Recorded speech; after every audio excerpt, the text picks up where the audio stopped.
안녕하세요 여러분, 돌아왔습니다. 문화평론가 이동규 대표님. 안녕하십니까. 의문의 그녀 시온님. 안녕하세요. 저는 작가 홍대선입니다. 대표님께서 휴가 특집을 하자고, 네. 여름 휴가 특집을 하자고 해서, 그러면 여름 휴가 기간 동안에 읽을 만한 책이 뭐가 있을까? 그래서 책을 제가 선정해 왔는데요. 고민 끝에 월남전 소설을 가지고 왔습니다. 월남전. 왜냐하면 네. 전쟁 소설, 블록버스터잖아요.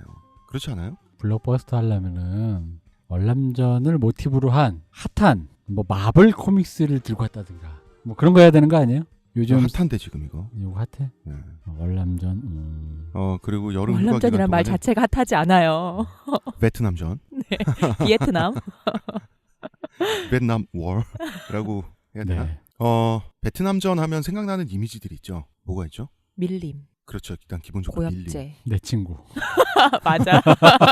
근데 베트남 전에서 생각나진 않아요. 친구분이.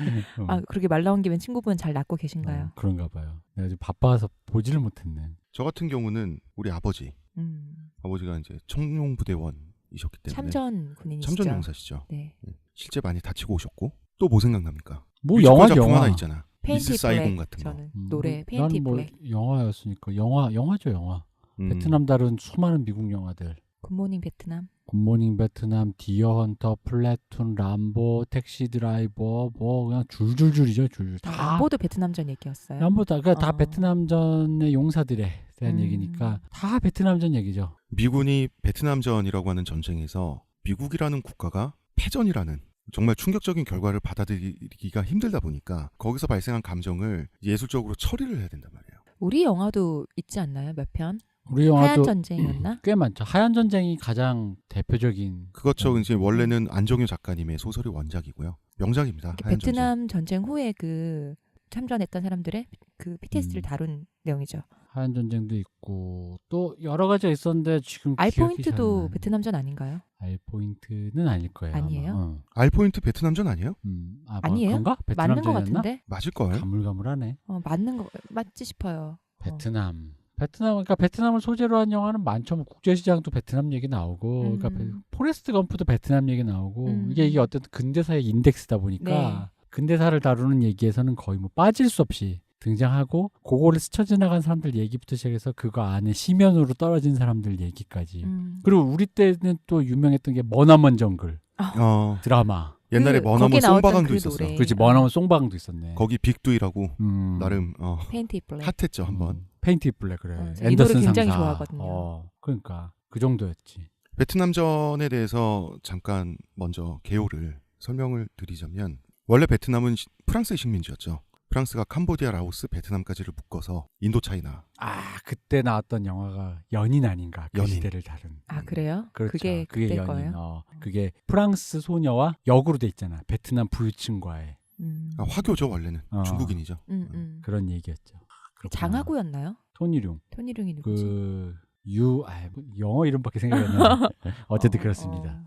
하여튼 그렇습니다. 베트남은 프랑스의 식민지였다가, 원래 베트남이 전투민족이잖아요. 이 사람들은 거의 역사 내내 중국과 싸웠단 말이에요. 싸워서 지면은 이제 점령돼서 제국이 되기도 하고. 예전에는 그러면은 지칭하던 그게 뭐였어요? 베트남. 아니 중국에서 부르는 명칭이 있었을 원래 거 아니에요? 최초는 남월이라고 했어요.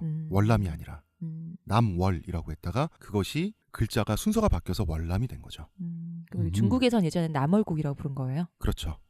남월국이라기보다는 일종의 하나의 야만 지대로 간주했죠. 그럼 남월족 뭐 이렇게 불렀나? 여진족 하는 월족, 것처럼? 베트남 민족의 조상이라고 할 수 있는 월족들이 분파가 굉장히 많아요. 남월, 북월, 백월, 민월 굉장히 많은데, 이것이 이제 중국이 확장되면서 베트남 민족이 남하하게 됩니다. 아래로. 그렇죠. 그래서 위에는 중국의 지이지만 남으로는 현지인들을 박살내면서 그랬죠. 그래서 원래 동남아시아에서는 오랫동안 맹주였어요. 그 베트남 제국이었잖아요. 그러다가 이제 나중에 프랑스의 식민지가 된 상태에서 독립운동을 엄청나게 빡세게 합니다. 독립지사들이 굉장히 많이 죽어나갔어요. 그래서 베트남의 커다란 강에는 매일 고문을 받거나 혹은 처형당하거나 해서 죽은 독립지사들의 시체가 몇십 년 동안 하루도 빠짐없이, 많게는 수백 구씩 언제나 떠내려갔다고 합니다. 얼마나 오랫동안 식민지였나요? 라오스만큼 오래였지 않나? 1887년부터 프랑스의 식민지가 됐었고요. 1954년까지 식민지였죠. 1954년에 디엔비엔푸 전투라고 하는 베트남의 100살 넘어산 이분이 2013년에 돌아가셨는데 보구웬잡이라고 하는 전설적인 부장이 있어요. 보구웬잡이라고도 하고요. 몽웬잡이라고도 하고 베트남 발음이 한글로 표기가 좀 힘든데 한자로 베트남 사람들도 한자 문명권이니까 네. 이름이 한자로 되어 있습니다. 우리나라처럼 무언갑. 굉장히 멋있죠. 무언갑 이거 어디서 들었는데? 저도요. 무인곽원갑. 비슷하잖아요. 그렇네요. 그렇구나. 우리가 알고 있는 그 짱짱 할 때 그 원자 갑자에다가요. 싸울 부자입니다. 무언갑. 이름 자체 타고났네요. 무사로. 우리 딱 2배네. 얘는 한 70년 정도 한 거니까.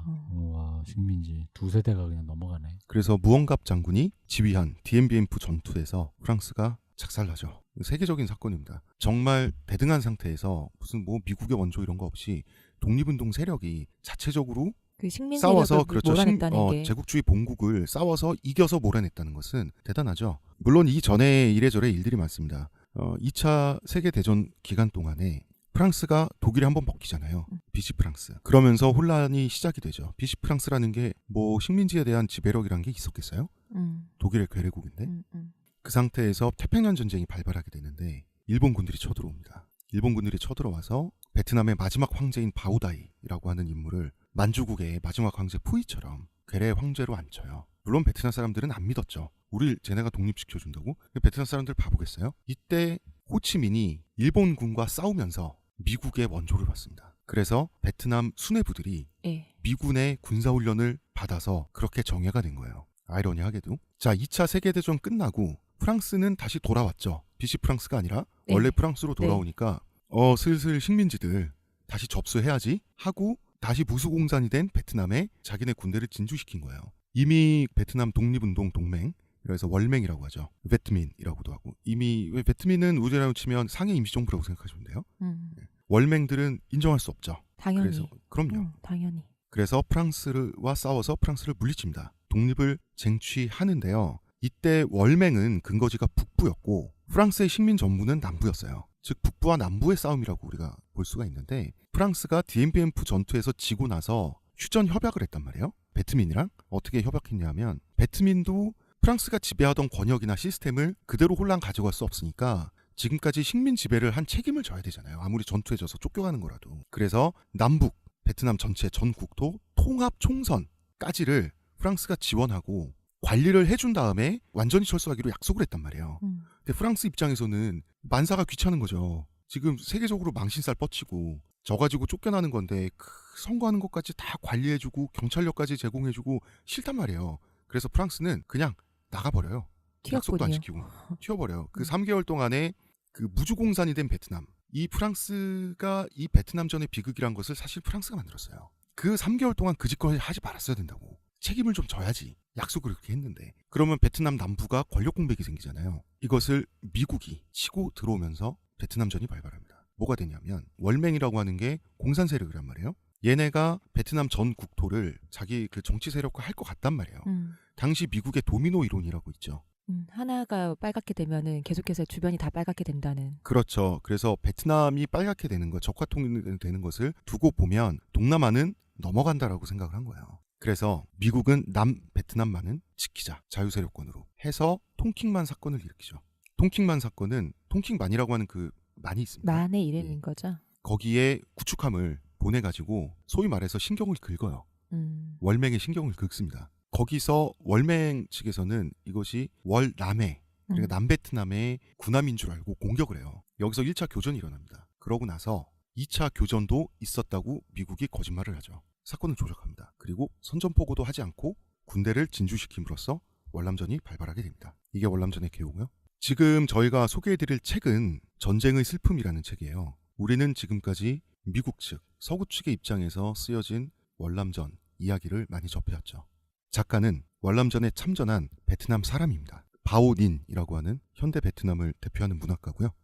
위대한 작가들은 이력이 특이한 경우가 많아요. 이 작가는 무려 수적 출신이에요. 수적? 해적? 민물해적. 민물해적. 그때 우리 그거 맹물해적 이랬네요. 언제나 전쟁이 끝나면 전쟁 물자를 처리하고 구호품을 배급하는 과정에서 갱이 발생하게 되잖아요. 작가는 월남전 전후 베트남의 강줄기를 따라 식료품을 밀수하는 전국구 갱의 일원이었어요.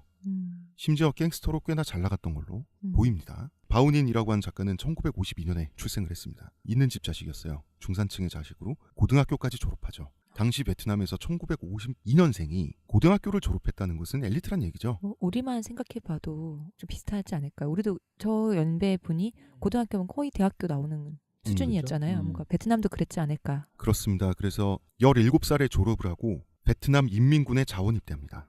정규군이에요. 북베트남의 정규군이죠. 그러니까 이분은 출생지 그리고 성장지가 베트남 중부예요. 치열한, 그러니까 어느 쪽으로도 갈 수 있는 곳이었는데 아무래도 고등학교까지 졸업한 당시에 혈기왕성한 청년의 입장에서는 당연히 지금 이 전쟁이 미국 측 입장에서 더러운 전쟁이잖아요. 누가 정해요? 미국이지 미국. 정의라고. 미국이지 미국. 아메리카죠. 아메리카. 미국이 하는 건 다 뭐라. 이 사람은 조국을 해방시켜야 되는 사명감이 있다 보니까 북베트남 군대에 자원 입대를 하고요. 그러니까 이분이 자원 입대를 했을 때가 이미 전쟁이 정점이었을 때죠. 보세요. 1964년에 통킹만 사건이 발생하고요.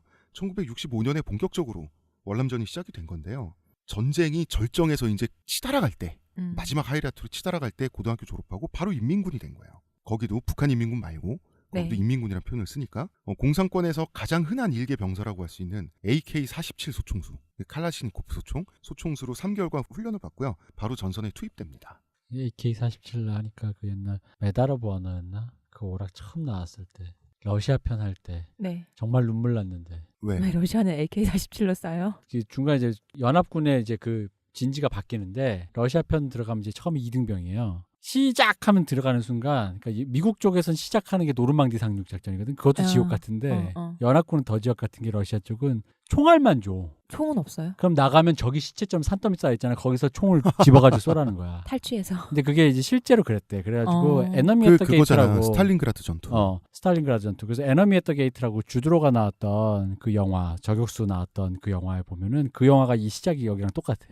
주드로가 딱 들어가서 총알만 줘. 총알 것도 요거 상자 가게 든 거 한 주먹에 딱 주고 총 어딨어요? 나가서 알아서 주워 쓰라고 하면 막 총이 막 빗발치지 오는데 그 시체 옆에 더미에서 어떻게 하나 주워가지고 총을 꽂아서 쏘는데 이 AK-47을 여기서도 들으니까 이게 그러다 보니까 이 AK-47이 뭔가 그 게릴라 소련이 지원해준 제3세기의 어떤 되게 상징적인 총이 됐잖아요. 그렇죠. 이후에 그러다 보니까 무슨 FPS 좋아하시는 분들은 뻑하면 알게 되는 총이 이 총이야.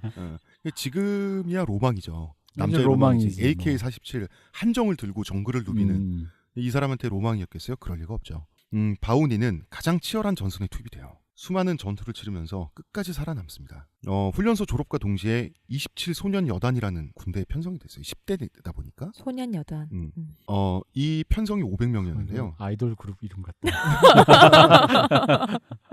마지막까지 살아남은 사람이 이 작가를 포함해서 10명이에요. 500명 중에서. 그렇죠. 아이고. 그리고 최초의 전투에서 아무것도 모르잖아. 10대 소년이 고등학교 졸업하고 소총 한 자루 이렇게 들고 가라는 대로 갔는데 최초의 전투에서 전멸합니다. 소대 대부분이 전사하고, 그러니까 이런 거죠. 중대가 괴멸돼요. 당시에 미군, 한국군 한 명씩 죽으면 베트남 군인들은 막 몇백 명씩 죽었다고요. 중대가 괴멸되면 살아남은 사람들끼리 또 중대를 편성해서 또 괴멸되면 또 편성하고. 전쟁이란 그런 것이죠. 그렇죠. 뒤에서는 또 훈련소로 계속 그 싱싱한 병사들 뽑아내고 있고 이랬단 말이에요. 그래서 최초의 전투에 소대 대부분이 전사하고 나서요. 뭐 없잖아요. 지휘관이 없단 말이에요. 다 죽어버렸어. 그래서 5개월 만에 하사가 됩니다. 그죠. 전쟁 때는 막 원래, 급속 이렇게 되지. 네. 그래서 10대 17살 때 소대 지휘관이 돼요. 나 자꾸 이 얘기가 남자 아이돌 무슨 서바이벌 뽑는 같아. 뽑는 것 같아. 500명 중 마지막까지 살아남은 10명. 5개월 만에 센터가 돼요. 10대 그룹을 지휘한 뭐 이런 느낌. 네. 그래서 월남전을 끝내게 되는 마지막 사인공 점령 작전까지 투입이 돼요. 탄손루트 공항이라고 있죠. 이 공항 탈환 작전에서 자기 소대를 지휘합니다. 최일선에서. 그래서 이 소대는 또 작가를 포함해 단 2명만 살아남고 다 죽습니다. 진짜 대단하네요. 정말. 아니 뭐 운이 좋죠. 운이 좋다고 봐야지. 자, 그렇게 해서 전쟁이 끝나가 됐는데요. 유해 발굴 부대라는 부대에 재입대해요. 이건 뭐냐면 죽은 전우들의 시체를 찾아서 가족들에게 돌려주고, 가족도 뭐 뿔뿔이 흩어져서 죽거나 이렇게 사라져 있으면 국장을 치러주는 부대가 있는데, 당시 너무 많은 전우들이 죽다 보니까 월남군 병사들이 그렇게 많이 자원 입대를 했대요. 그 지긋지긋한 전쟁이 끝났지만은 이제 친구들의, 전우들의 뼈를 찾아서 장례를 치러주고 싶으니까 그래서 1년 가까이 동료들의 시신을 찾는 일에 매진을 하게 됩니다. 이후에 뭐 뻔하죠. 뭐 전쟁 증후군, PTSD라고 하죠. 여기에 시달리게 되면서 술이나 마약 물질 같은 것을 쉽게 취득할 수 있는 갱단의 멤버가 되는 거죠. 원래는 대학교를 졸업을 했어요. 전쟁 끝나고 81년에 하노이 농업대학교 유전학과를 졸업하거든요. 엄청 엘리트다 이 사람. 엘리트죠. 당시에는 지금 전 농토가 황폐화돼 있잖아요. 베트남 전쟁 거치면서 그 유전학과가 그거잖아요. 품종 개량하고 나름 사명감을 가지고 나라를 그렇죠. 잘 살게 해야겠다는 사명감을 가지고 졸업했지만 이 사람이 PTSD에 시달리다 보니까 극심한 알코올 중독 환자가 돼요. 그래서 갱단의 간부로 3년 정도 막장 생활을 시작합니다. 그래서 참 신기한 거예요. 처음에 공산주의 정권 치하에서 버젓이 갱을 할 수가 있나 싶은 거예요. 그렇잖아요. 베트남 공산당이 이렇게 만만한 집단이 아닌데 뭐 마피아 같은 거잖아요 지금. 그렇지. 이유를 찾아보니까 살아남은 전쟁 영웅들이 사회 적응에 실패하고 또 한편으로는 베트남 전 국토를 누비면서 작전 수행을 하다가 살아남은 사람들이다 보니까 지형지물이나 물길 이런 데 익숙하는 거예요. 그러니까 자연스럽게 밀수 갱단이 되는데 이 사람들이 바오닌도 그렇지만 가슴에 훈장을 주렁주렁 단 사람들이거든요. 다 전쟁 영웅들인데 이 사람들을 형장의 이슬로 보내기에는 면이 안 서는 거죠. 나라에서도. 그렇죠. 나라에서도 면이 안 서니까 어느 정도 놔둔 모양이에요. 그래서 그렇게 그 갱단이 활개쳤다고 하는데 그중에 전국구 갱단의 멤버였습니다. 작가가 된 계기가 이분의 아버지가 더 이상 못 보겠다면서 이 녀석이 옛날에 일기도 잘 쓰고 그랬으니까 생각해보니까 울분이 있다면 글로 풀어라. 아버지도 참 특이하신데. 특이하지. 취지에서 네. 문예 창작 학교에 넣어버려요. 응우엔주라고 하는 문예 창작 학교인데 응우엔주는 베트남의 역사적인 문인입니다. 한문에 정통했던 그 옛날 유학자가 응우엔주인데 이 사람의 이름을 딴 문예 창작 학교가 베트남 유일의 당시의 문예 창작 학교였어요. 전 저런 학교가 있다는 것도 신기하네요. 뭐 저 있을 당시에. 수 있죠. 아니 전쟁이 끝났으니까 이제 만들 거 다 만들어야지. 학교도 그렇고 시설도 그렇고. 그래서 1986년까지 글 쓰는 법을 공부하고요. 졸업을 해서 단편집을 내는데 이 단편집은 문학적으로는 별다른 성취가 없다고 하고요. 그러다가 장편을 쓰기 위해서 자취를 합니다. 아침부터 술에 만취해서 쓰고 탈고에 탈고를 거듭해서 1991년에 드디어 문제 장편 전쟁의 슬픔을 출간을 하는데요. 베트남 검열 당국은 빡쳤습니다. 전쟁은 자랑스러운 거예요. 이겼잖아요. 베트남은 승리했으니까. 그렇죠. 조국을 수호하기 위한 위대한 전쟁이었고 거기 죽은 사람들은 베트남 월남 패망한 거 아니야? 우리 박근혜 대통령 패망했다는데 뭘 이겨? 패망이죠 패망. 망했어. 베트남 공화국이 패망했고요. 우리가 알고 있는 지금 베트남 민주공화국은 승리했죠. 그래서 검열 당국에 의해서 제목이 함부로 바뀌어요. 사랑의 숙명으로. 사랑의 숙명. 전쟁은 슬퍼서는 안 된다. 전쟁은 위대한 것이었고 그리고 실제 그 전쟁이 끝나고 나서 엄청난 축제 분위기였대요. 베트남이 이겼잖아요. 세계 최강대국과 맞아요. 몸으로 부딪혀서 싸워서 이겨서 쫓아냈잖아. 유일무이한 나라 아닌가요? 유일무이한 나라지. 그 긍지와 그 업된 분위기가 주체가 안 됐다고 하는데 그래서 그 전쟁이 남긴 슬픔에 대해서 무조건 잊자, 치우자. 이것은 이제 다 끝났다라고 하는 분위기가 굉장히 강했대요. 오랫동안. 헐리우드 블록버스터 영화 같네요. 그 왜 재난 영화 같은 거 하면은 막 옆에 할머니 죽고 뭐 누구 죽고 옆에 사람들 다 죽는데 마지막은 키스로 끝나고 막 이러잖아요. 그런 느낌이네요. 그러니까 1991년 벌써 이제 25년 전인데 여기서는 그 월남전이라는 전쟁이 베트남 사회에 영향을 굉장히 길게 미쳤거든요. 이때는 베트남 전에 영향 아래 베트남 정부 사회가 있었던 때인데 이거 뭐 받아들일 수가 없는 거예요. 책을. 슬픔이란. 그렇죠. 그래서 이름이 함부로 바뀌고요. 우리가 본격적인 책 얘기는 이따가 3부에 할 거니까 우리가 월남전을 소비하는 방식에 대해서 이야기를 해야 될 것 같아요. 월남전을 다룬 문화는 미국 중심적이잖아요. 우리는 또 미국 쪽이니까요. 미국 그렇죠. 쪽으로 해서 참전을 했고 그렇죠. 그러다 보니까 미국의 시선으로 그렇죠. 보고 그리고 있는 문화적으로도 미국의 미디어 콘텐츠를 우리가 수입해서 썼잖아. 소비하고. 뭐 대표적으로 월남전에 관한 영화라고 하면 가장 먼저 생각나는 게 저 같은 플래툰. 마지막에 되게 장렬하게 죽는 그 장면 있잖아요. 왜? 그거 너무 유명해서 기억나죠. 그래서 이제는 코미디가 되어버리는. 네. 코미디지 그거. 아니 생각해보면 근데 자기들이 전쟁 일으켜갖고 자기들이 졌는데 근데 본인들이 병사를 굉장히 영웅이면서 슬프고 막 이렇게 그리고 있잖아요. 그러니까 그 미국에서 이제 저기 뭐야 플래툰, 지옥의 묵시록, 뭐 디어 헌터 그리고 이제 택시 드라이버, 뭐야 굿모닝 베트남 수많은 이제 영화들이 영화만 뒀을 때 근데 이제 그 당시에 이제 그런 비판이 있었지. 뭐가 있었냐면 백인 중심적이다. 자국 문화 중심적이다. 라는 얘기가 있어요. 근데 이제 그때는 약간 시선이 나는 그거는 조금은 교정돼야 돼. 뭐냐면은 이게 그 시선이 깔려 있어서 그래요.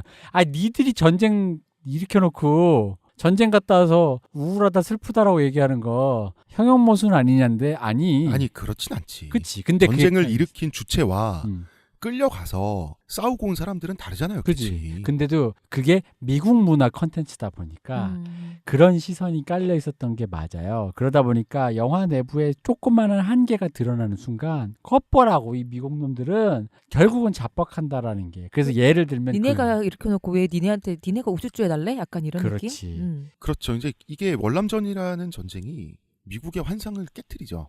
미국인의 환상 두 가지를 깨트리는데 하나는 미국은 정의롭다는 환상과 미국은 강하다는 환상을 베트남이 최약체국인 당시에 깨트려버리거든요. 그러면 그것도 있는 게 독일에서도 나치 얘기하면 철저하게 엄밀히 난 솔직히 그건 그렇게 생각해. 독일이 반성한 건 맞는데 철저하게 타자화처럼 완전히 그냥 나에서 완전 떨어져 나온 그 어떤 것으로 만든 다음에 절대 저기에는 근처도 가면 안 돼. 애비하는 식으로 그냥 완전 악을 만들잖아. 근데 약간 베트남도 그런 느낌이거든.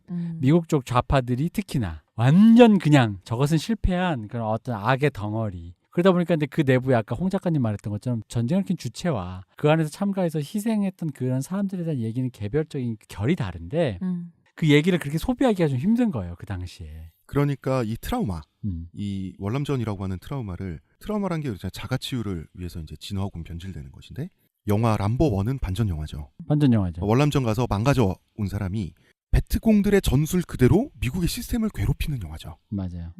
근데 영화 람보 2까지 가면 이상해집니다. 존 람보가 베트공을 연상시키는 밀림의 남자예요. 은폐술, 인내심으로 무장해 있고 어떤 고문도 이겨내며 부비 트랩 쓰고 단검 쓰고 뭐 활도 손수 깎아 만들어. 이게 베트공들이 하던 짓이란 말이야. 그거를 훔쳐와서 미국 존 람보가 한단 말이야. 그래서 베트남군을 무찔러요. 그 방식으로. 이게 왜곡된 트라우마의 어떤 자가치유 방식이라고. 이것이. 그리고 람보 시리즈의 헬리콥터 언제나 중요한 장치로 등장하는데 헬리콥터는 월남전을 통해서 전술적인 가치가 인정받은 무기이기 때문에 뭐 이런 또 깨알 같은 그런 배경이 나오고요. 그 다음에 스타워즈 3 제다이의 귀환 보면은 비슷한 심리 상태가 보이거든요. 왜 주인공하고 한편된 작은 체구의 원시적 소수민족 외계인 있죠. 털 부슬부슬 나가지고. 추바카 말고. 추바카의 미니미 버전 같은 애들이 있어요. 이 외계인들이 제국의 군대, 첨단 제국의 군대를 뭘로 물리치냐면 통나무, 활, 돌멩이, 부비트랩 이런 걸로 제국군을 무찌른다고. 배경도 밀림이고.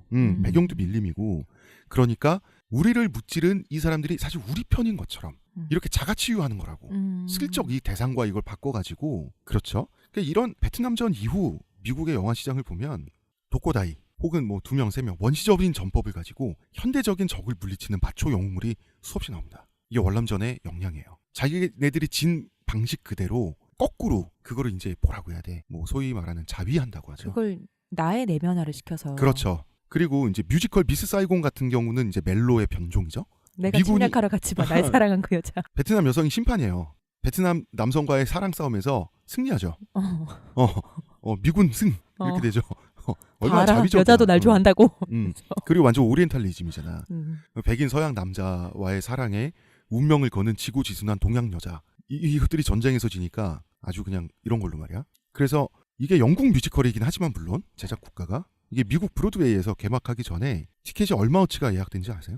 당시에 3,700만 달러 어치가 티켓이 예약이 됐어요. 한 번에. 선예약이 됐어요. 개봉 전에. 이게 기네스북에 올랐어요. 그래서. 그러니까 뭐 몇 번 연을 할 거를 한 번에 다 됐다는 얘기잖아요. 네. 부대에 헬리콥터가 나오니까 엄청난 블록버스터였거든요. 또. 진짜 그렇네요. 뮤지컬 무대에 같잖아. 헬리콥터가 나올 정도면 그 넓이도 있어야 되고. 그러니까. 그런데 이것이 이제 심리적으로 보면 사회 심리적으로 보면 미국인들의 어떤 이 월남전의 트라우마가 그만큼 강했다. 그래서 어떤 식으로든 이렇게 치졸한 방식으로나마 해결하려고 하는 의지가 굉장히 강했다는 그러니까 거죠. 이게 왜 그러냐면 전쟁이 끝나고 나서 꼭 부딪히는 문제거든요. 이게 뭐냐면 지금 우리 그 일본에서도 야스쿠니 신사. 네. 근데 그 얘기가 여기서 왜 나오냐면은 그러니까 독일처럼 철저하게 부정을 하면은 차라리 돼 편해. 나중에는 그러니까 그 당시에는 되게 반발이 있을지라도 무슨 얘기냐면 이런 거예요. 어쨌든 간에 이 사람들 다 나라에 충성한다고 간 사람들이잖아. 그러니까 나라를 위해 갔다고. 그게 뭔지 잘 모르고. 그리고 또 대부분 디어헌트에서 묘사된 것처럼 보편적으로 이민자의 자식이고 대부분 노동자 계급의 자식이란 말이지. 그렇게 막 지적 성찰이 아주 뛰어나서 뭐 이 전투가 뭐 옳거나 그르거나 뭐 베트남을 침략 이런 생각 없단 말이에요. 나라에. 근데 이제 갔다 왔는데 전쟁이 끝났는데 이제 사후 복귀를 했는데 전쟁이 옳지 않대. 그럼 나의 존재가 뭐가 되냐면 부정당하는 거. 나의 존재는 부정당하거든. 그게 이제 톰 크루즈 나온 7월 4일. 그렇죠. 그럼 나의 존재가 부정당한 둘 중에 하나예요. 그거가 좀 더 철학적으로 상승해서 그래 나도 옳지 않은 거에 들어갔구나는 나를 부정해야 되는데 사실 사람이 그렇게 쉽지 않잖아. 그럼 뭐가 되냐면 이래서 어버이 연합이 된다고.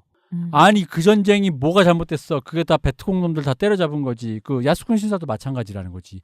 아니 내가 우리나라 대동아공영 그게 나라를 위해 내가 갔다 왔는데 그래서 내가 나라에서 국장해주는 묘에 합장됐는데 그걸 나쁘다고 저 한국 놈들이랑 저 중국 놈들이 저렇게 때를 쓰고 이렇게 되는 거라는 거지. 근데 그거를 어쨌든 간에 선언해줘야 되거든요. 역사의 인덱스에서 국가가. 그건 잘못됐다는 얘지. 근데 이제 일본은 전략이 입을 다물기로 전략한 거고 독일은 쌩까기. 너희들은 애초에 글러먹었어. 우리 다 글러먹었어. 나도 글러먹고 너도 글러먹었으니까 인정하자. 끝. 그리고 미국은 여기서 이제 그 사이 어딘가. 여러분 힘들긴 힘든데 이게 개차반인 것도 맞긴 한데. 어떻게 보면 미국은 예술가들의 표현의 자유에 그냥 다 맡겨버린 것도 있어요. 그렇죠. 그러니까 사람들이 개차반이 된 것도 맞고 우리가 그게 잘못된 것도 맞지만 그걸 그냥 표현의 자유처럼 말 그대로 내버려뒀어 그냥. 국가가 공식적으로 잘못했으니 미안하게 됐다고 말은 못하겠어. 말은 못하는 거지. 근데 그거가 잘못돼서 말하는 사람이 입을 틀어막진 않아. 그래서 올리버 스톤의 플래툰 이런 그죠. 본격적인 예술 작품들이 나오는 거죠. 브라이언 드 팔마의 전쟁의 사상자들. 제가 이 영화 좋아합니다. 프란시스 코폴라의 지옥의 묵시록. 그렇죠. 이런 거죠. 그러니까 인간성 상실의 현장 혹은 배경으로서 월남전을 다루게 됩니다. 그러니까 왜 인간성이 상실되느냐. 전쟁이라는 게 인간성이 상실될 수밖에 없잖아요. 특히나 인간성이 상실된 전쟁이에요. 미국의 입장에서 월남전은 미궁이거든. 이니그마예요. 자, 왜 그러냐면 정규 전술이 통하지가 않아요. 베트콩이 어디서 튀어나올지도 알 수가 없고. 게릴라전. 그렇죠. 죽이면 뭐 끝도 없이 나오는 것 같고 내가 죽인지도 모르겠어요. 또 밀림이 주는 그 공포. 게다가 2차 세계대전까지만 해도 미군은 아주 도덕적인 군대였어요. 미군의 군기가 굉장히 높고 청렴했어요. 참다 못해서 참전한 느낌이었잖아요, 좀. 아니, 그리고 진주만을 공습하니까. 그렇지. 먼저 이제 당한 것도 있고 일본 군국주의 일본 제국과 히틀러의 나치 독일이 분명히 인류의 악이었잖아. 적이었잖아. 그러니까 도덕성을 보장받고 싸우니까 사기나 군기가 높았다고. 우리가 정의 편이 맞으니까. 근데 베트남은 미군들이 생각하기에도 나라가 시켜서 보내긴 했는데 이거 뭐 와서 가난한 농민들이나 죽이고 말이야. 자기네들이 생각해도 이게 긍지가 느껴지지 않는 거예요. 거기다가 그 무더위, 그 전투의 컨디션 너무 안 좋단 말이야. 그러니까 지속적인 스트레스만. 그 정규 전술이라고 하는 것은 자 후방에 빠져 있다가 군대가 조직돼서 사유를 받고 우다다다 싸우고 돌아오는 게 아니라 이거는 24시간 내가 잠들고 있을 때도 싸우는 거예요. 언제 테러를 하는지 모르니까 베트콩들한테. 그러니까 베트콩 한 명을 사살하기 위해서 들어간 돈이 33만 2천 달러라는 그거를 나눠 보면은 그 얘기도 있고요. 혹은 400만 불이라는 그 집계 방식에 따라서 그런 얘기도 있습니다. 그래서 베트콩 한 명의 목숨을 빼앗는데 들어간 폭탄이 110톤이에요. 그리고 미군은 110만 명의 그러면서 적군을 죽이거든요. 그 여기 소모한 물자라는 것은 상상을 초월한 것이죠. 그리고 40만 발에 한 명 정도를 사살했다고 하고요. 야, 뭐 눈 감고 쏴도 저보다 낫겠는데 진짜. 너무 겁이 나고 사명감도 없고 군인 정신도 없고 이런 상태에서 거의 그냥 허공에 탄창을 소모하는 수준으로 연발 사격을 하는 수준으로 이렇게 싸우고 다녔다는 거죠.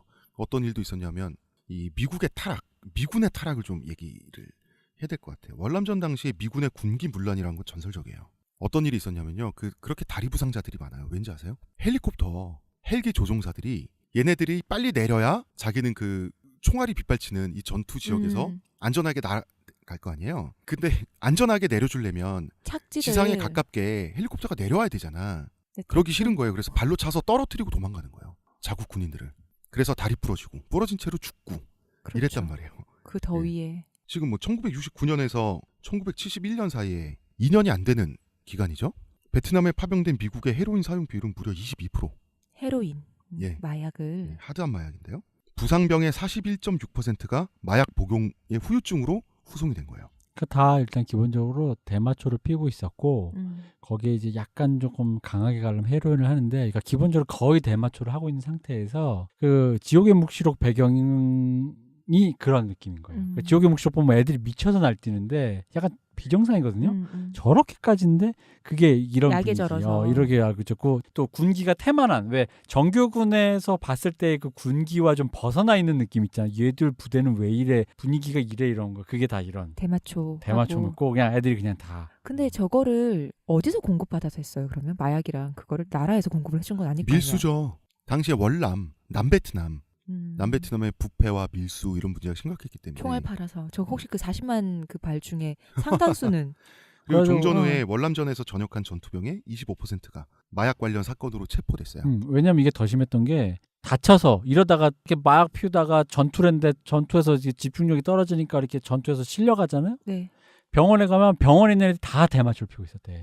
또 실제로 병원, 왜 그게 아프니까 그런 치유자 차원에서도 진통제는 별로 없고 하니까 그걸 했다 그러더라고요. 그래서 거기서 또 약 중독이 돼가지고 다시 복귀하면 또 가는 거야. 그러니까 이게 마약 관점으로 베트남을 보는 또 시각이 있어요. 그러니까 마약으로 인해서 이 베트남의 미군이 꼬이게 된 그런 서사가 있거든. 그래서 이런 사례가 있었더라고요. 상부에서 자꾸 중대장한테 저기 그 사지에 들어가서 싸우고 오라고 독촉을 하는 거예요. 근데 또 지는 안 와. 어떻게 했냐면 무전기를 틀어놓고 전투하는 소리만 들려주면 되는 거예요. 막산에서 다 마약에 취해가지고 총소리. 그냥 허공에 쏘면 되는 거고. 수류탄 던지는 그다음에 어디 민간인 하나 잡아가지고 찔러 죽이면 이제 그 베트남어로 소리 지르고. 베트남어로 소리 지르면서 죽어가는 소리 이런 거 보여주고 들려주는 거죠. 임무 완수하고 왔습니다. 이렇게 되는 거예요. 그래서 한국 병사가 엄격한 군기를 움직여가지고, 그래서 한국 병사가 상대적으로 더 용맹하다는 그 명성을 얻은 거예요. 한국군이. 실제로 전투 수행을 굉장히 잘했죠. 비슷한데 더 잘한다가 아니라 더 원래 잘하는 데다가 월등하게. 너무 못한 애들이 옆에 있으니까 더 비교가 되는 거야. 애들이 막. 저것도 진짜 전쟁을 하러 왔는지. 진짜 전쟁을 하러 온 사람들과 여기는 정말 마약하러 그냥 약이나 하고. 그랬다 그러더라고요. 어느 정도냐면 중대 방어 전술을 그 새로 고안한 방식이, 한국 해병대가 고안한 방식이 너무 대단해가지고 그 미군이 다 따라했다고. 그 정도로. 그러면 거꾸로 말하면 뭐야? 그 중대 배치나 수비 전술 이런 고민이 없었단 얘기예요. 거꾸로 말하면 이게 새로운 종류의 전쟁터잖아요. 그러면 전쟁이란 건 진화하기 때문에 빠르게 새로운 종류의 전쟁 환경을 만나면 교리를 먼저 수립하는 게 가장 먼저 할 일이거든요. 그러니까 고위 장교들이 요것도 안 했다고. 이거를 좀 설명을 드려야 되는 게, 그러니까 이전 전술은 그 예를 들어 그러니까 환경이 엄혹한 거는 환경이 힘들었던 거는 2차 대전도 한국 전쟁도 마찬가지긴 했어요. 한국 전쟁 특히 그 지형과 추위. 그 2차 대전도 마찬가지. 근데 이제 그럼 여기는 뭐 덥다 춥다의 차이지 뭐가 다르냐인데, 그게 뭐가면 일단 그거예요. 그러니까 여기서 흔히 말해 나오는 게릴라전. 네. 그러니까 전선이 불명확한 거야. 그 예전엔 여기가 전쟁터고 저기는 후방이란 전선이 있었거든요. 그럼 저기에다가 비행기를 때렸는데 전투 시작이잖아. 운동장에 나가 전투하는 거잖아. 그리고 우린 교실에 있고. 근데 그게 아니라 교실에 있다가도 갑자기 화장실에서 튀어나오고 집에 가는 길에도 골목길에 튀어나오고 뭐 이런 식으로 전선 자체가 불가능해. 베트남군이. 그런다 보니까 이게 현대 근대전의 게릴라전 전술이 이제 나오다 보니까 당황하는 거죠. 그 전에는 그냥 자, 요이 땅 전쟁. 심지어 연합군과 왜 그 2차 대전 때 그 전술 있잖아. 옷 받고 입지 말고 서로 이렇게 뭐 그런 거 야비한 짓 하지 말고 적군임을 정확히 명확히 표시할 수 있게 군복은 상대방의 옷을 입고 잠복하지 마라 뭐 이딴 소리. 지금 이게 그 마오쩌둥이 국민당군을 물리칠 때 그 수립했던 마오쩌둥 게릴라 전술 플러스 밀림, 홈그라운드 이점, 여기에 그 베트남 사람들 특유의 애국 정신 뭐 이런 게 얽혀가지고 미군은 이제 지옥이죠. 그리고 그러니까 그거예요. 그러니까 뭐냐면 예를 독일군은 아무리 절박해도 연합군 옷을 입고 연합군인 척 하다가 총 쏘진 않는다고. 그건 룰이었단 말이에요. 근데 얘네는 어느 정도냐면 군인과 민간인이 구분이 안 돼. 그래서 민간인 학살이 많이 나오는 거예요. 굴에서 튀어나오는데 굴에서 튀어나 죽창으로 찔러 죽이는 베트콩이 있었는데, 걔네 기준에서 베트콩이 있는데 심지어는 마을 사람들도 숨어 있느라고 굴에 숨어 있는 거야. 그럼 이 굴에서 나오는 애 중에 누가 베트콩인지 얘들은 마을 사람이 알 수가 없는 거야. 민간인인지 모르니까. 근데다가 이미 스트레스 받잖아. 내가 언제 죽을지 모르니까. 그러니까 그냥 민간인을 그냥 닥치고 다 죽이고 다녔던 거예요. 민간인을 죽이는 것도 심각한 전쟁 범죄인데 군기문란으로 이게 가면 누구를 그렇게 많이 죽였냐면 자기 지휘관들을 그렇게 많이 죽였어요. 병사들이. 왜냐하면 ROTC, 소위 임관해가지고 베트남에 오면 그냥 그 대학 나온 샌님이잖아. 그 플래툰에 잘 그려져 있죠. 음. 그 분위기가. 저 녀석들이 우리의 그 생사를 좌우한다고 인정 못하겠거든. 그리고 이등병도 그렇고 초임 하사도 그렇고 소위도 그렇고 계급과 상관없이 초심자들은 어리버리하잖아요. 그럼요. 군대에서 그거를 그 밑에 있는 사병들이 이해해줄 수도 있는데 그만한 정신적 여유가 없다 보니까 아니 내 목숨이 왔다 갔다 하는데. 그렇지. 기본적으로 이제 소대장 장교들을 왕따를 만든 다음에 저 녀석 언제 죽일까 해가지고 확인된 거예요. 협박과 살해용으로 수류탄을 터트린 횟수만 감사 결과 확인된 것만 790건이에요. 그리고 최소입니다. 83명의 장교가 사병들에 의해서 폭사했습니다. 이게 뭐냐면 총을 쏘면 어느 총에 맞았는지 알 수가 있잖아요. 부검을 하면. 그래서 수류탄으로 산산조각 내버리는 거예요. 그래서 혼자 들어가 있는 막사에 넣으면 될 거 아니야. 그래서 그 프래깅이라고 그 장교 죽이기를 프래깅이라고 하는데 원래 프래깅이 시밤쾅 정도의 의미예요. 그러니까 그 프랙 그리네이드라 그래서 그게 파편식 수류탄이었어요. 옛날에. 지금의 그 저랑 대표님이 훈련소에서 배웠던 세열식 수류탄이 아니라 파편식 수류탄이. 이 프랙이 파편을 뜻한 말이거든요. 파편으로 사람의 신체를 다 파편을 만들어버린다. 그래서 프래깅이라고 하는데요. 그런 은어가 있을 정도면 정말 횡행했다는 얘기니까요. 어느 일까지 있었냐면 사병들이 돈을 모아서 현상금을 만들었어요. 그래서 베트남군 진지에 삐라를 뿌렸어요. 우리 중대장인 얘를 죽여주면 1,500달러를 주겠다. 현상금을 걸었어요. 심지어. 그래가지고 헌병이 그게 발견돼가지고 발칵 뒤집혀가지고 이걸 어떻게 하네 마네 했는데 결국 뭐 처벌을 못했어요. 그 상태에서 결국 나중에 중대장은 온몸에 벌집이 된 상태로 발견됐죠.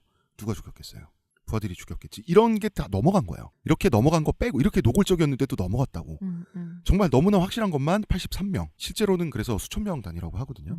그러니까 한마디로 막장이었다. 정말로 지옥이었네요. 그렇죠. 베트남에서의 미군은 막장이었다. 왜 이렇게 막장인가? 아니야, 우리 미군이 그럴 리가 없어.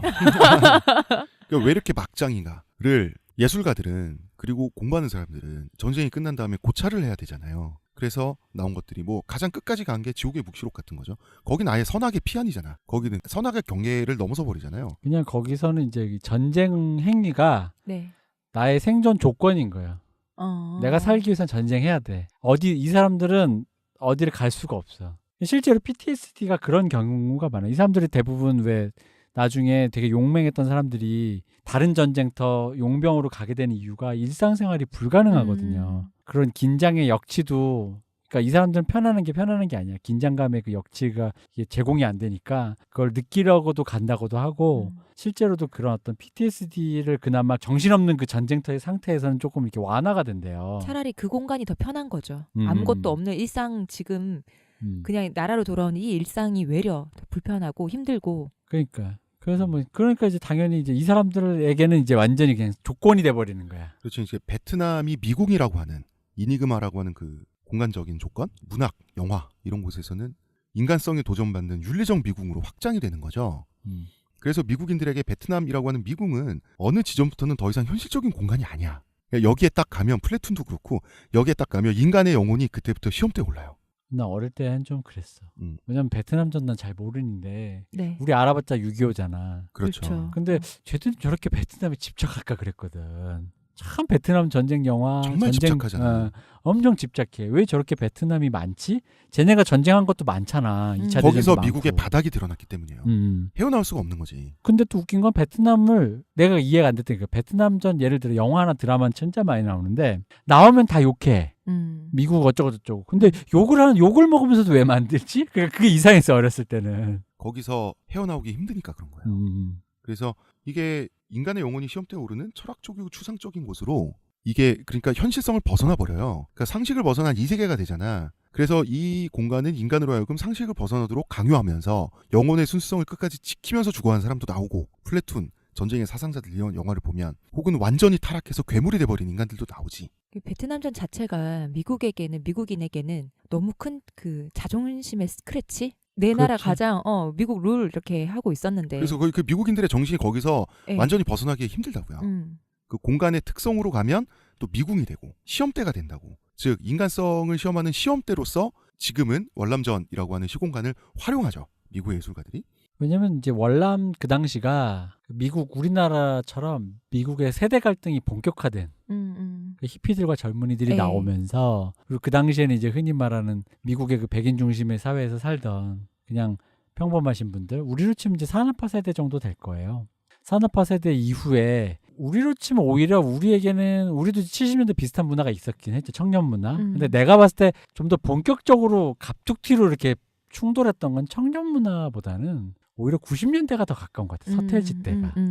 그러니까 그렇게까지 들끓는 애들과 정말 이해 못하는 어른들 네. 사이. 왜냐면 청년 문화라고 해봤자 워낙 박정희가 내가 봤을 땐 세서 그냥 스크래치도 안 났어. 그냥 요즘 젊은 애들이 윤복희가 미니스커트 입었다 정도였거든요. 뭐 기타 하나 치고 그냥 머리 기르고 노래 부르고. 그게 흔히 말하는 저희 어머니가 얘기했을 때도 우리 엄마가 그건 그렇게 뭐 하고 싶지는 않았지만 왜 그런지 젊은 애들은 다 그런 거 아니냐라는 인식이. 젊을 때는 그럴 수도 있지 않냐. 근데 내가 보아온 것 중에 서태지 그 시대가 정말 어른들이 본격적으로 이해 안 된다 그랬거든.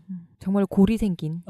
이게 어려서 저러는구나라는. 근데 이제 그게 걔네는 좀 더 심한 게 대마초. 그러니까 마약. 그리고 그 당시가 우리보다 훨씬 더 옛날 좀 더 고답적이었을 거 아니야, 미국도. 특히나 왜 포레스트 검프 보면 도시 얘기는 많이 나오는데 흔히 말하는 그 시절 히피 얘기 나올 때 지방 쪽 있잖아. 네. 그럼 완전 세계가 다르거든. 그 흔히 말 이한 감독님의 테이킹 우드스탁이라는 영화에 그 우드스탁을 농장을 네. 우드스탁을 여기로 유치하자. 우리 농장이 지금 다 죽어가고 있어 해서 비어가는 농장을 유치해서 해보자 해서 처음에 최초의 그 발안했던 사람에 대한 얘기인데 거기 보면 나와요. 완전 깡촌의 시골. 그러니까 이런 사람 본 적도 없는 동네 노인네들이 사는 동네인 거야. 근데 주인공은 뉴욕에서 본인이 성소수자다 보니까 뉴욕에서 그림 그리다가 약간 잘 안 풀려서 온 거야. 근데 어떻게든 배운 애잖아. 잘해보려고 하는데 알잖아. 평생 농사만 지으신 분. 그리고 어머니는 돈돈하는 사람이에요. 러시아 이민자인데 진짜 뭐 낫지를 피해서 왔나? 하여간 그래가지고 그 돈돈한 사람이야. 그런 사람들한테서 뭐 어떻게 해보자니까 엄마 젊은 사람들이 와서 노래 축제하면 좋대요. 그래서 하는데 우리 불렀더니 우리 이제 아시잖아. 거기 왔더니 이제 나중에 사람들이 감당 안 될 정도로 오잖아. 그 이해가 안 되니까 나중에 아버지가 그래. 너도 가서 그냥 놀아. 이해가 안 되니까. 그냥 나는 모르겠는데 같이 노니까 재밌네. 그럼 나도 놀게. 너도 일하지 말고 놀아. 그런데 엄마는 절대 안 그래. 나중에 그래서 다 끝나고 엄마한테 엄마 왜 그러냐고 하다가 엄마랑 싸우다가 엄마가 이렇게 어떡하다가 넘어졌어. 벽장 쪽한데 엄마가 몰래 자기도 모르게 남편 몰래 꼴꼴 숨겨놓은 수많은 돈이 있는 거야. 엄마는 이게 자기 유일한 그거였던 들켜버렸군요. 그 정도로 세대 갈등이 이 애들은 도시 나가서 배우고 새로운 거 만나고 마약도 하고 뭐 음악도 듣고 지미 헨드릭스 듣고 인생을 살아보는데 사는데 이 사람들은 아직 전쟁 전 시대 우리랑 비슷하잖아. 그래서 월남전이 그 히피 문화에도 영향을 끼쳤고 음악에도 굉장히 많은 영향을 그렇죠. 끼쳤잖아요. 그랬는데 바로 그게 미국의 자존심에 스크래치를 낸 거죠. 러브 앤 피스. 젊은이들과 왜 아버지들은 미국에 이민해서 왔을 때 아버지들은 생각에 미국이라는 나라가 부강한 나라. 좋은 나라잖아. 우리를 받아주고 도덕적이고 그리고 우리를 그렇지만 대부 영화에서 보여주듯이 이 나라는 그렇게 만들어진 나라가 아니라는 걸 대부에 나오잖아요. 근데 어른들은 그렇게 생각했다는 거예요. 우리 아버지도 그렇잖아. 열심히 또 살면은 살 수 나에게 기회를 주는 나라. 부모님도 그렇잖아요. 아이고 박정희가 그렇게 해서 우리 살게 해줬다 이러면서 얘기해 줬잖아. 근데 우리가 보기엔 안 그렇잖아. 젊은이들이 보기엔 이 나라는 미쳤어. 나쁜 전쟁하고 젊은이들 월남에 보내고 미친 나라. 근데 아버지도 안 그래. 우리랑 똑같잖아. 그러니까 이 충돌이 본격적으로 된 시대거든. 근데 정작 그래서 어리버리 갔더니 플래톤이 그거잖아요. 대학생이었다가 ROTC로 갔더니 미쳤어 사람들이. 다 미쳐있지. 다 미쳤어. 심지어 거기서 진짜 주인공 죽이려고 그러잖아요.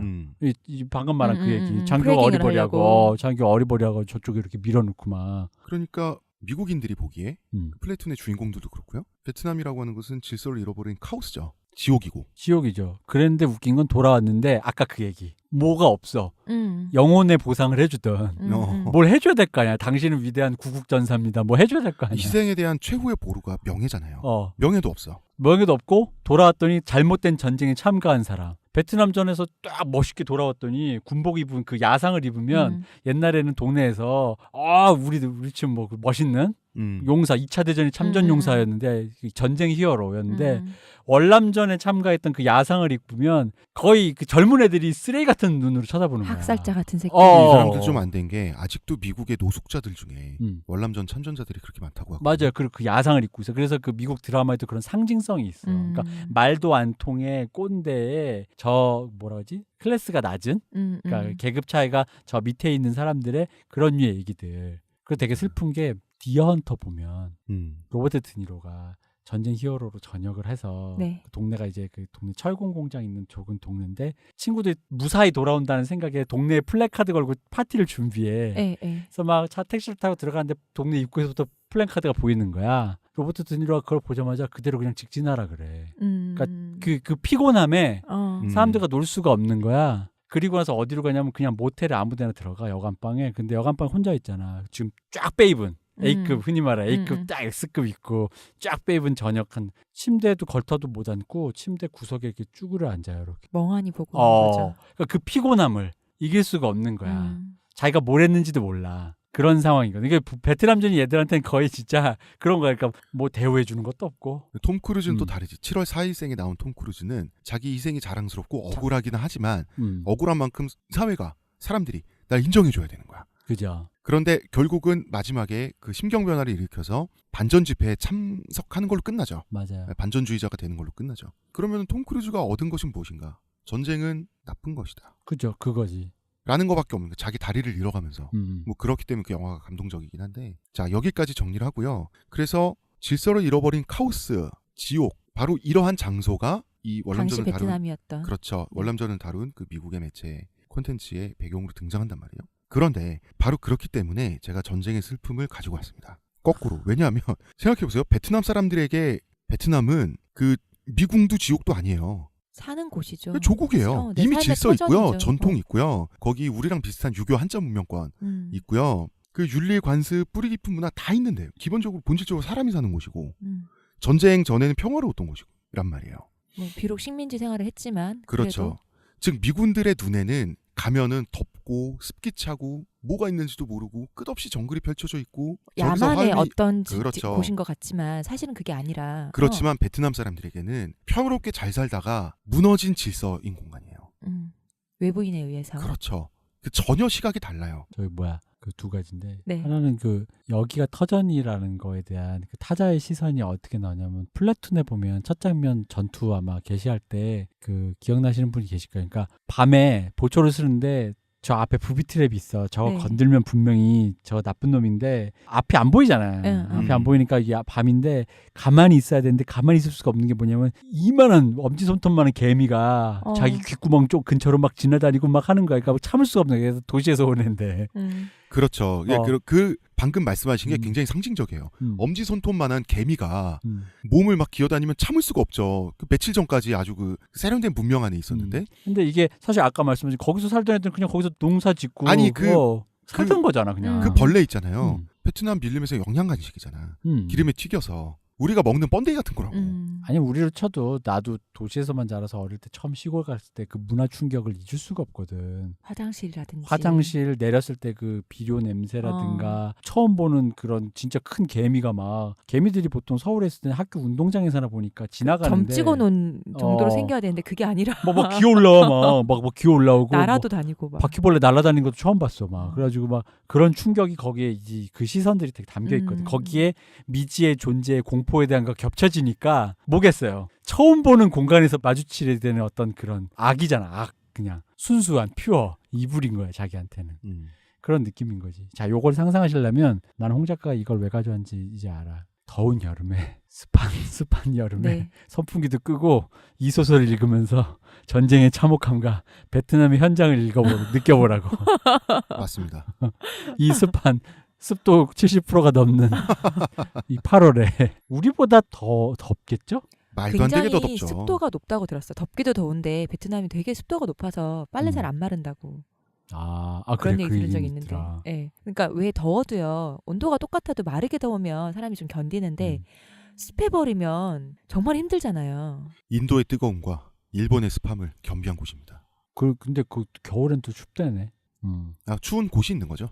추운 거. 아니 진짜 습하면은 내가 지금 숨쉬고 있는 곳이 어항인지 왜 내가 하긴. 물고기인가 이런 생각 들잖아요. 그렇지.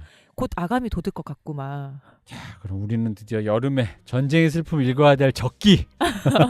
그리고 요새 3부에서 베트남도 여행 많이 가시잖아요. 자 이제 작가와 작품을 요런 가지고 나라다. 본격적으로 3부에서 뵙도록 하겠습니다. 네, 감사합니다. 감사합니다.